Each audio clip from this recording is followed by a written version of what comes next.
Welcome back to the KOAM Morning News. Once again, joined by Charlene Patton with the Kansas Soybean Commission. Welcome back to the show. Great to have you here, as always. Thank you. Been making some incredible treats so far this month, and we've got something else going right here. You'll love this recipe. It is a chocolate marble loaf. I don't know whether it's a cake or a bread. It is so delicious and moist. Your family's gonna love it. And the marble is kind of a fun touch. We've been talking about this as Bake for Family Fun Month. Right. So it's fun for the kids to get involved with this. We're not gonna use a mixer, we're gonna use a whisk. So again, this would be a great recipe for kids. I have our sugar in here, and you're gonna add 4 eggs. Okay. So I'm gonna start mixing this, and you pour that in. Great. And then you are going to add the melted margarine. Okay. And that is another one of our soy ingredients. Great. And I like to use when I'm doing baking, a margarine that has a higher oil content. And this one has 80% oil in it, so that makes it better for our baking. And now we're going to add the vanilla soy beverage. Okay. Very good. And you have a little bit of vanilla there. How about that? It's already sounding amazing so far. Oh, yes. And then we're going to add in our dry ingredients. And we have our all-purpose flour there. And then that other little container has some baking powder and salt in it. Okay. Very good. Now we just want to mix that until it's all blended.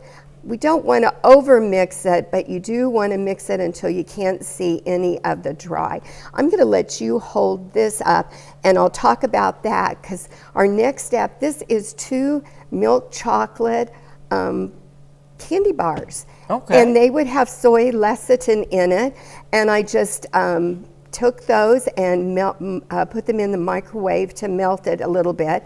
And that is going to be our marble effect that we're going to do. Okay, I don't see any more flour in there, so what I'm going to do is I will take just a little bit of this, and you know what I'm going to let you do?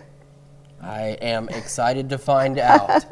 I'm going to let you take this spoon and you melt that, or mix that together. Okay. And that is just about, I don't know, maybe 1/3 of a cup that we're going to put in there with that. And then I'm going to put our rest of our batter in our loaf pan.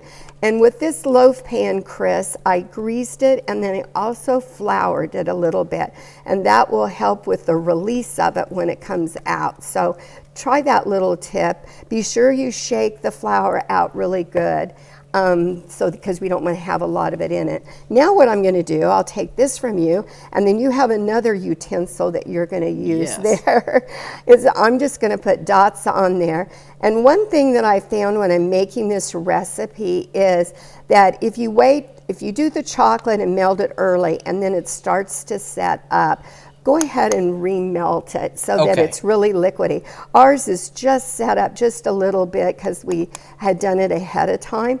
But if you let it melt really good and then put that batter in, I'm going to show how we have that right there. Then you're going to take that and swirl it. Okay. So and that's going to make the marble that's going to be in our bread. Great. Kids would love doing this, wouldn't they? And that'll make a design there. Perfect. This will go in the oven and bake for about 55 to 65 minutes at 350 degrees. And I would use a wooden pick to make sure that it's done. Then when you take it out of the oven, let it set for about 10 minutes to cool. Then I would run a little knife around the side to loosen it, turn it upside down, and then let it cool really good. And look at this beautiful loaf that you have, that you'll have that chocolate all the way through. It's just delicious. It looks delicious too. It makes for a great snack at any time. It does. The kids will love it after school, won't they? They certainly will. It'll hold them over till dinner time. That's right. All right, Charlene. And of course, where can they go for all this information? Yes, they should go to our website at kansassoybeans.org or call our 800 number 877-KS-SOYBEAN. And the Kansas Soybean Commission has lots of recipes. All right, Charlene, thank you. And of course, all this information at KOAMnewsnow.com as well. We're back with more right after this.